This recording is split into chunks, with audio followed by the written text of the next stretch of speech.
What is today's topic? What are we talking about, and why are we talking about it? So the title of the talk is "The Puppy Who Cried Through the Night." I have a rather painful experience with this, but in Zen we say shut up unless you have direct experience. So here we go, direct experience. And of course this overall category is stuff I'd rather not talk about, and I would rather not talk about this stuff. But to me, Zen doesn't matter unless you can take it off the cushion and put it into your daily life. You know, Zen isn't just sitting quietly on a cushion.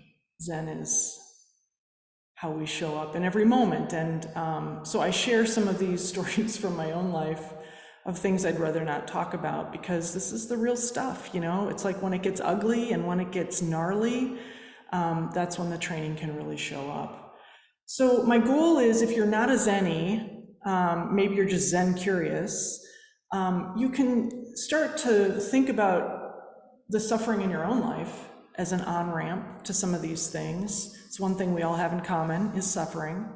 But if you are a Zenny, I hope it's a way that you can bring more of your practice off your cushion.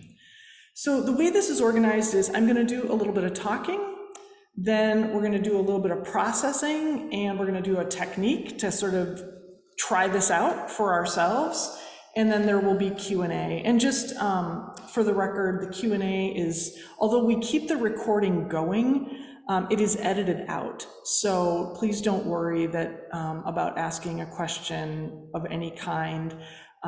Heather does all the editing, and she kind of keeps it to just the talk portion of what we're doing for publication. So please make yourself comfortable, be at home, ask questions if you have them. I might defer to Adrienne. She probably has more of the answers, but here we go. So here's my direct experience of the puppy who cried through the night. Growing up, I was one of those kids who wanted dogs and horses. You know, I was one of those kids, and I've met these kids. I think my nephew is one of these kids. He's just a pet person. He just loves pets.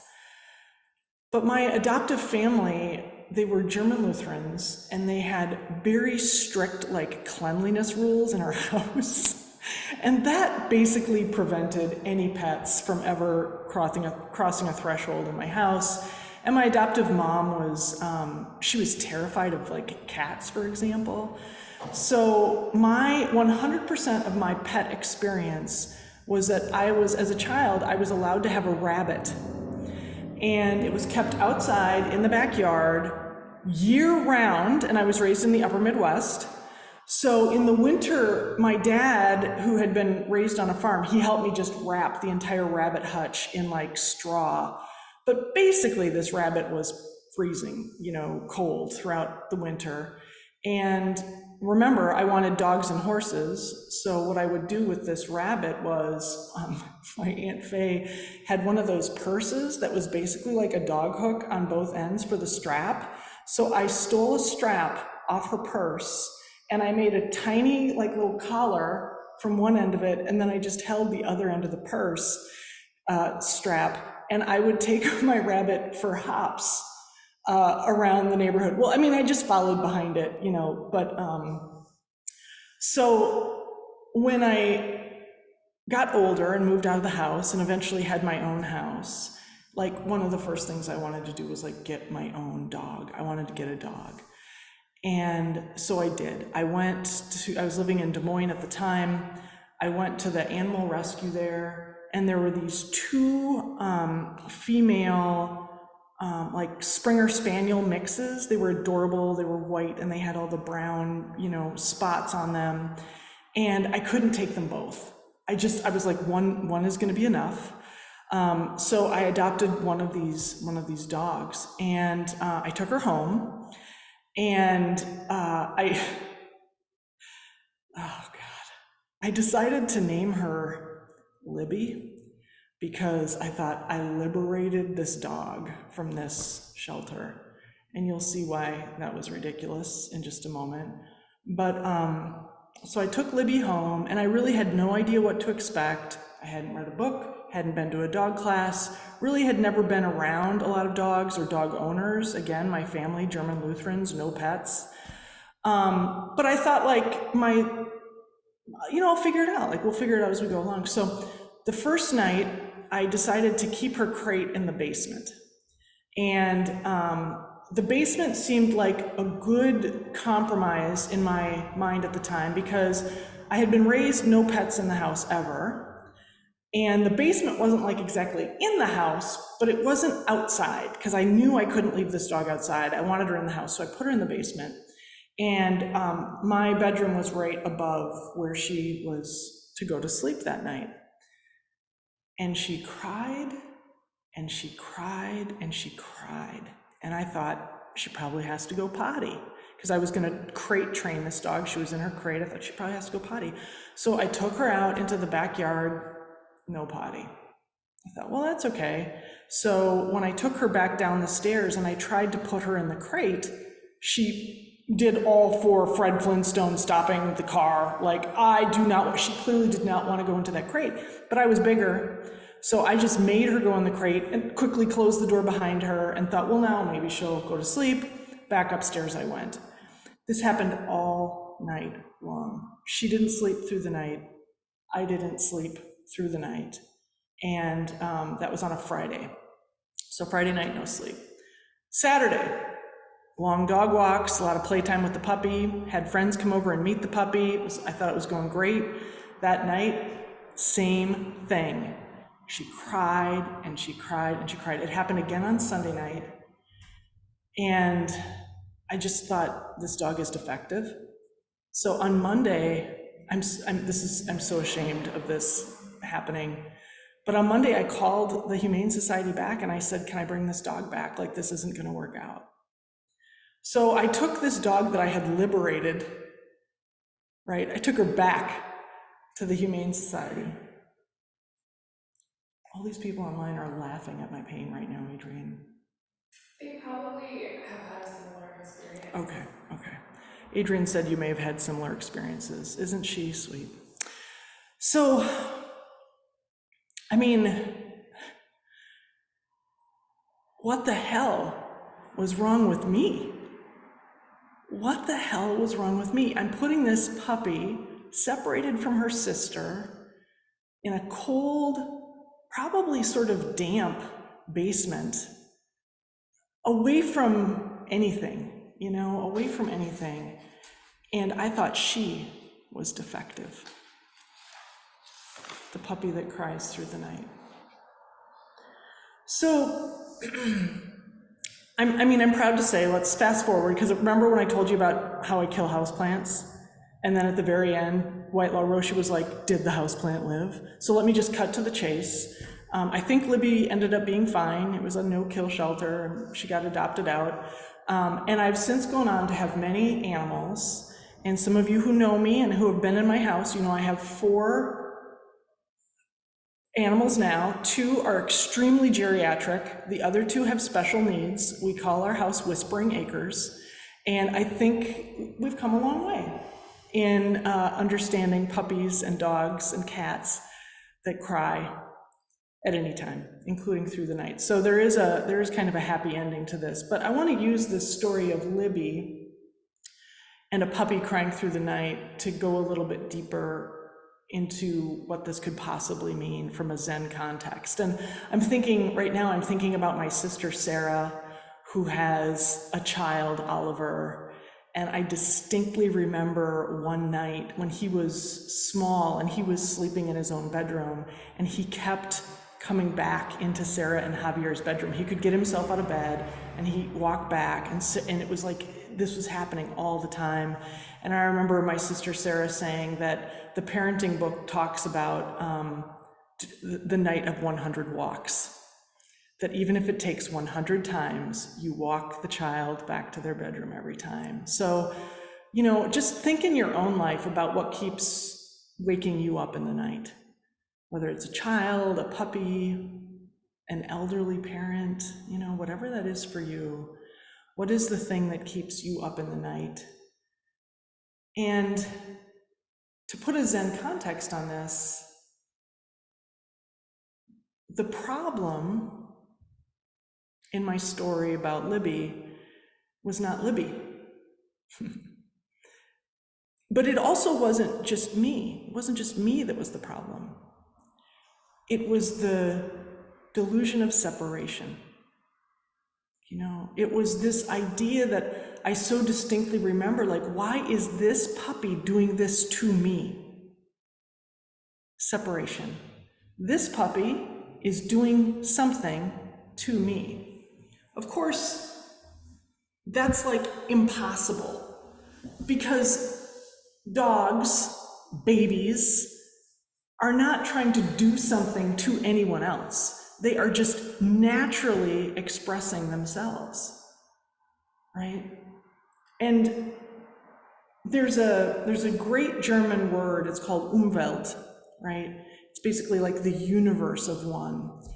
And if I could have gotten into Libby's Umwelt that night, I might have done something like laid on that floor next to her to really feel how cold the floor was underneath the plastic crate, the plastic tray in that metal crate. I could have done that, I could have even laid in bed and imagined what it would be like to sleep apart from my sibling, my littermate, for the first time ever. I could have tried to put myself into Libby's Umwelt, and it would have certainly made me more compassionate, rather than thinking what I did, which is, this puppy is doing this to me. So in Zen context, the challenge here is that I believed that there was separation.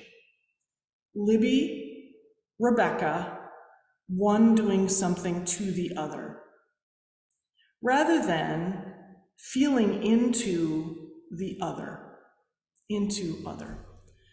So what Zen can contribute to this feeling that we sometimes have, that others are doing unto us, that whether it's a puppy or a person or a neighbor, whatever it is, right? But if we are feeling like we are being done unto, that's a symptom. That is a tell that we're believing that we're separate. And we're not separate. I mean, there's so much science to support the reality of how absolutely interconnected we are. Let me give you a couple of examples. So some of you know that early in my career, I studied and did consulting on best places to work. And in that research, organizational behavior and organizational design research, it is really clear that you can catch the emotion of your boss, And we see that manifest over time in culture as well, like in corporate culture. That if there's a culture that is really about, achievement and speed, well, you start to breed those behaviors across a domain. We see it in marriages, right? There's the hilarious belief, you may have heard it, where spouses start to look like each other over time, right? But you do see in marriages that very often the growing together creates a cadence. I've been told, for example, that my wife's voice and my voice sound similar to some people, right? I don't think it was like that at the beginning, but over time, things become contagious among you. And then, of course, there are some of the experiences that we've heard come out of the dojo. So Gordon Green Roshi is trained as a chaplain, a hospital chaplain.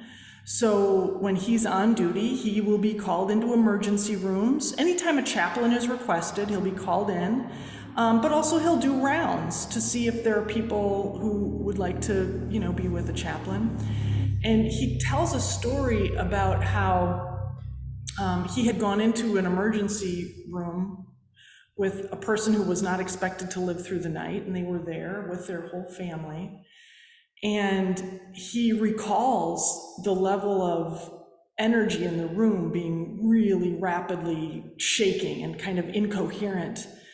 And so he first matched the pace of the breathing of the calmest person in the room, and then he slowed his own breathing, and he could feel the breathing in the room relax. And a day or two after that experience, one of the family members reached out to him and said, "We want to thank you so much for what you did and said in that room that night. It really helped all of us." And Gordon says, he didn't say this to the family, but Gordon recalls to us, he didn't say or do anything. But there was a felt experience of what happened in that room, and that's what they were expressing gratitude for. So we are not one, and we are not two.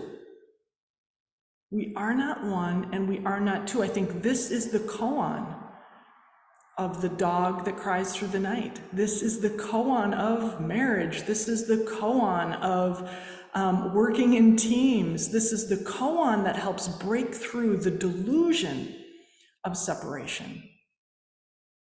We are not one. I can see 6 squares on this screen, and I can see my colleague right here. But we are also not 7. We are not one, and we are not 2. And this is the koan that brings that dog and I, each having our own experiences, and how that koan could have solved that for me. So, what can Zen offer? I mean, you may jump off this call and immediately feel separated from someone. Something may happen where you're like, we are not one for sure, right? But how do you get into the place where it can be useful? One of the flips that we learn in the Institute for Zen Leadership and is taught in the book The Zen Leader by Ginny Whitelaw Roshi is this idea of be the other and go from there. And this wasn't Ginny's original teaching. This came from Tanoi Roshi, who's one of our Taproot teachers, right? Tanoi said that when you're dealing with a difficult person, be them and go from there. So,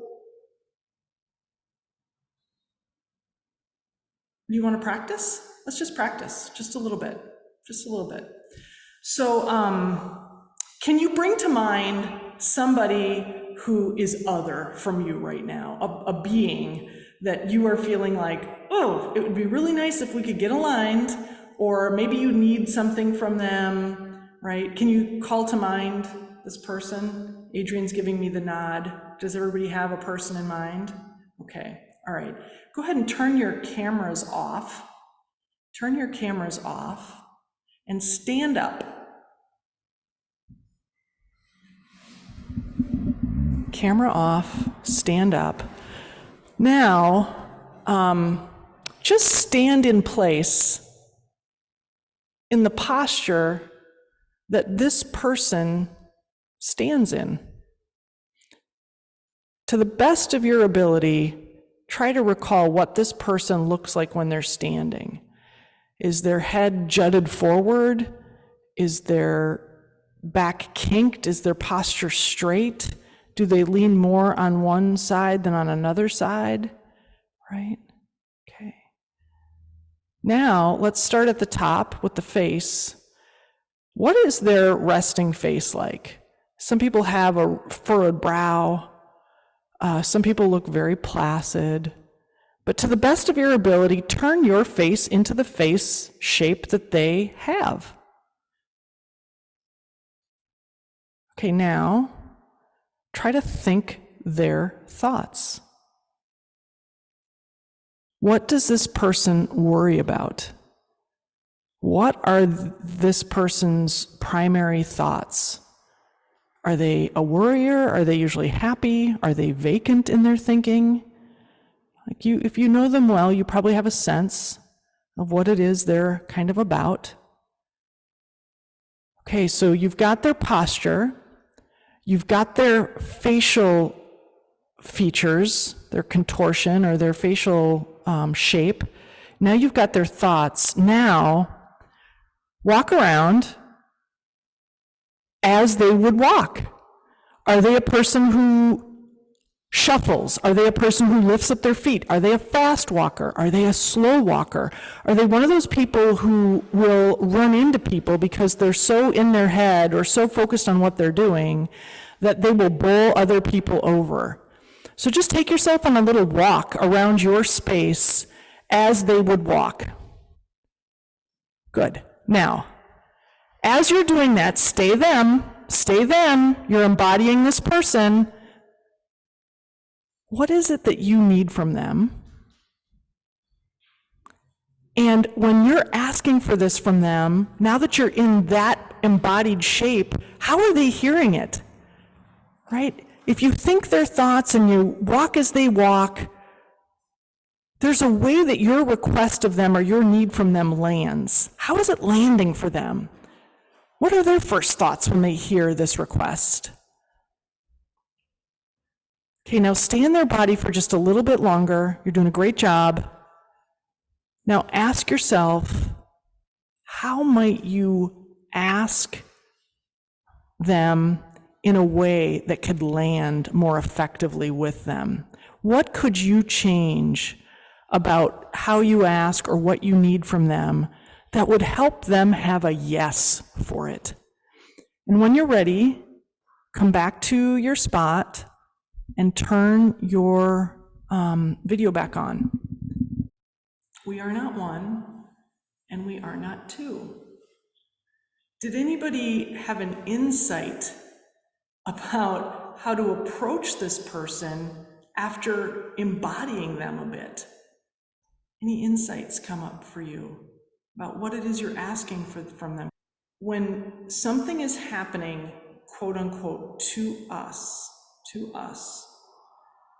that's not the actual truth of it from a Zen perspective. There may be something happening, right? There may be something happening, but when we start to really personalize it, that means that we are really reifying ourself, this sense of self. And in Zen, once you penetrate deeper and deeper, you recognize that although, like, this is really, I can't get away from this is really Rebecca Ryan's skin suit, but the person or the persona or the ego to which something is happening is not fixed, and it's certainly not real. It changes moment to moment, day to day. It's like wind, right? So when we have something happening to us and we're having a conflict with somebody or a negotiation with somebody, from my perspective, what I find useful is to ask, who is this actually happening to? Who is this actually happening to? Because very often, if you can look deeply enough, you can see like, oh, I'm actually making a paper tiger out of something here, right? There you go. So this is key. Just to being able to understand like, oh, there I go again, separating self and other, right? Because through this exercise of becoming the other and going from there, what we're trying to tap into is what's going to be useful. Not how am I going to get what I want, but what's going to be useful, right? And like when Adrian said, I recognize that I was below the sight line of this person. And that's not their fault. That's not my fault. So then it becomes this very neutral action of how can I make my request bigger or something that pops up on their horizon, their line of sight, right? So some of the things that I just said here are little breadcrumbs to help you catch yourself as you go through this. So one thing is, Edwin, thank you for this. This was like when it's self and other. When I am trying to promote a different behavior in someone else, you're already in a tricky situation, right? The second is anytime you're using good, bad, right, wrong, I want them to do this thing that is going to be good for me. There's a lot of judgment, like all along the way there, and a little bit of manipulation, if we're being honest, right? And so when you start catching yourself using good, bad, right, wrong, they should, he should, she should have. These are all part of the story of self and other, self and other. Another thing, when you know that you're on this self and other separation delusion, is when you start keeping a scoreboard of some kind, because that's just an advanced good, bad, right, wrong. Scoreboards are just how, like, literally I did it this weekend. My wife has been very busy with work. I've been cooking all the meals. I've been kind of like doing all the domestic stuff.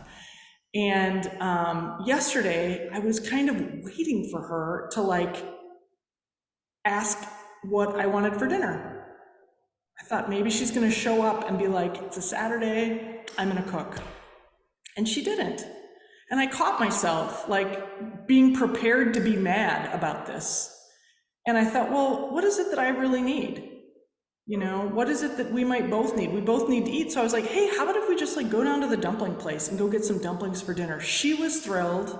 I was thrilled. It was something that was neutral but useful, and there was no emotional exhaust. And that's the other breadcrumb about this delusion of self and other.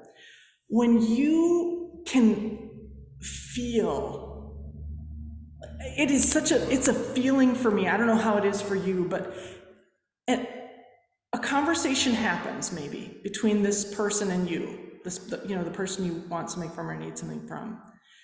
And it leaves almost like a taste in your mouth that is unpleasant. Like, yeah, you had the conversation, but you're still a little pissed off, right? Or you had the interaction and you're still hanging on to some kind of an emotion. When you have that, I think of it as emotional exhaust, like just out of the tailpipe of whatever happened. What is that? It says that it hasn't burned clean. And what we want from our interactions with puppies who cry through the night, with people with whom we're having difficulty, is we want it to feel clean for everyone. To feel clean for everyone. So, just to summarize here, and then let's have a little bit of discussion. The kind of the key piece here today is that separation, self and other, is a delusion. It has features. The feeling of separation has very key features. They may be different for you than for me, but recognize what those separation points are.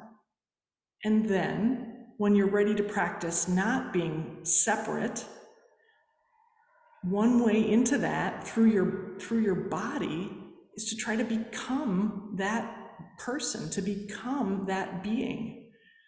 So I'll give you one more example of this, like become the other, go from there. My small dog Pip is super yappy. She's like barks all the time. She barks and charges at the cats. She always has her head under one of the curtains in our dining room, like looking out to see if anybody's coming into our yard. She barks and barks and barks. And she's small, and her bark really does hurt my ears. And we do have a bark collar that makes the sound, that makes her stop. So we do have that as kind of a corrective. But in the very early days, when I realized like, oh God, this dog is just always gonna bark, I don't think it's something that we can necessarily correct for. This is in her, it's part of who she is. I would literally, when she would have her head underneath the curtain, like barking at the outside world, I would get down with her I would put my head under the curtain and I would try to see what she could see. And what I realized, she's really a low rider, she's only 13 pounds. What I realized is there are only 2 windows in the house that are going to activate her because she's such a low rider. The other windows in our house, she actually can't see what's going on. So that actually helped me a lot. I was like, okay, number 1, these are the 2 windows that we can maybe put some furniture in front of or something else. But here was the other thing, is being under that curtain with her and feeling her little body. You know, you can see how tense her little body gets and she's so like, you know, I thought, how exhausting for this dog to feel like she has to guard our whole house, our whole yard. And so I started to think about this, you know, this dog needs more rest. She cannot feel like this is her job to do this whole thing. So my whole relationship with her started to change when I put my head underneath the drapery and I experienced the world and her in that part of her world as best I could. She still barks. It's not like it's gotten perfect, but I have a much better sense of what's happening in her system during that time. So I'd say the koan for this, if you want to work a koan, is we are not one and we are not two. You know, if you're feeling separation, how can you feel into that idea of we're not one and we're not two? So with that,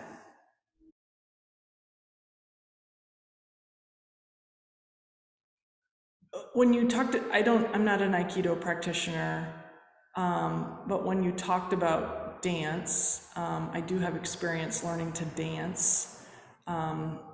And,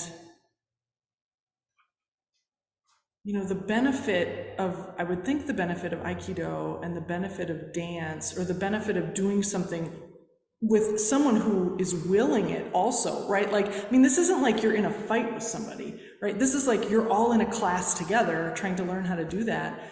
And the first thing I would wonder is, like, how unified are you in breath? How unified are you in intention?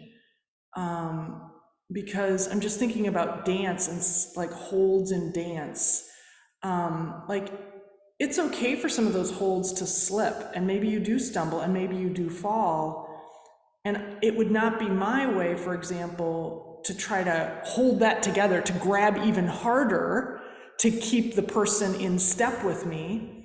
I would much rather let her or him go and like lose the grip, because then we're both going to learn something. Versus if I try to grab on, I'm actually trying to control the situation. Like, oh, I don't want you to spin off and you're going to do the wrong move if you keep going, so I'll grab you, and possibly, you know, too hard of a grab or whatnot. So the first question I would have is like, how unified really are you in intention, in breath, right? And the levels of trust and so forth.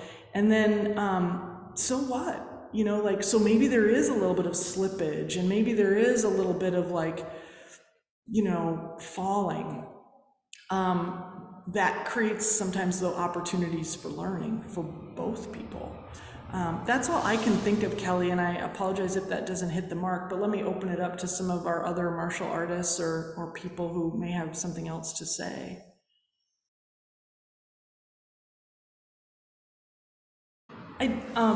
I think many of you know, because I've shared it in my other talks, but I was raised by a mother who had a serious mental illness. And, you know, it was the work of a lifetime.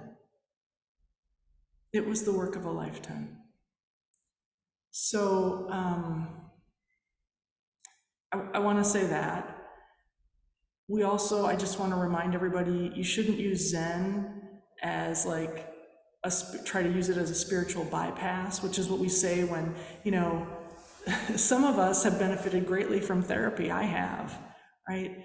But Zen isn't therapy. Zen isn't therapy. So if you need to, pursue that road, that's something that's beneficial as well. But then the third thing that you said, Edwin, like, we're all a little crazy, you know? Like, really, we're all a little bit crazy. And if you don't believe me, go to Sesshin, because you will buckle under the weight of your own nuttiness and your own separation even from yourself. And, in Sesshin, we're just all doing it at the same time together. So like everyone's crazy gets to come out. So,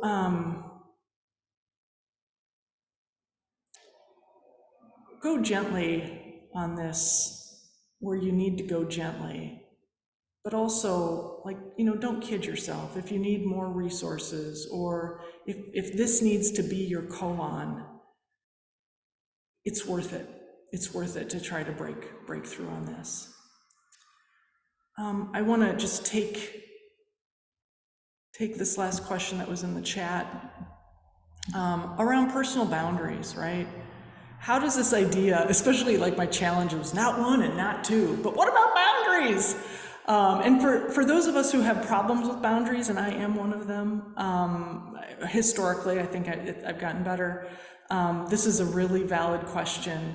God, I meant to bring the book along and I didn't bring it, but I read the very best definition of a boundary I've ever read. And it was basically a boundary.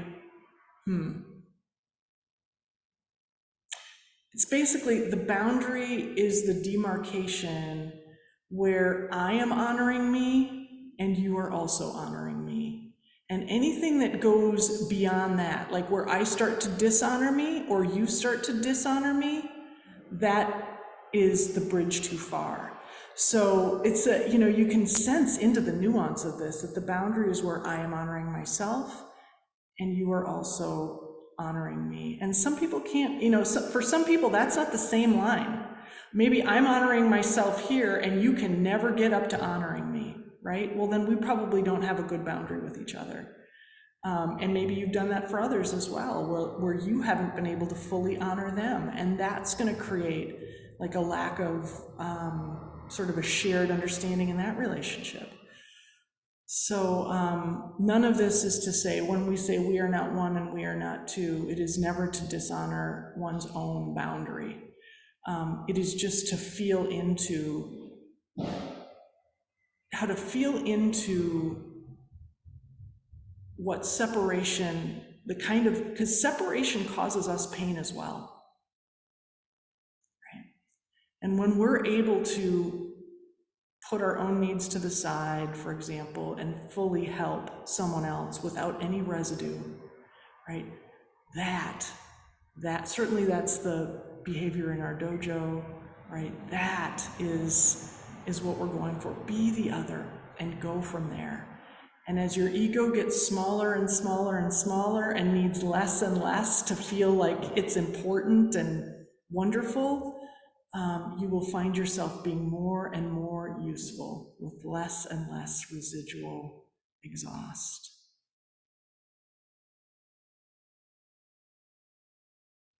Yeah, and that's beautiful. And that presupposes that you have become the other.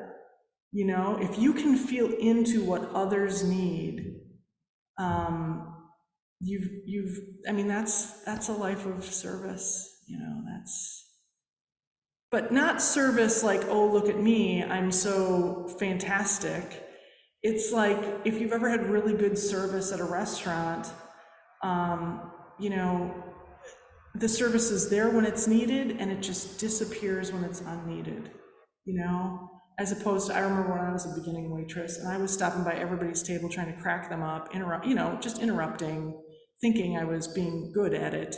I wasn't, so how to show up in a way that's useful in the time that it's needed and then recede when it's unneeded. That's wonderful. I think that's a good place to end. I just want to remind you, Heather has booked us full for this fall. There is so much going on in the dojo. as we come back into the fall and into the winter. And then we're so happy to be able to provide these talks and all of our training online and in person at no charge, but donations are always welcome. So I want to thank you for the sincerity of your practice and wish you a good day. Thank you.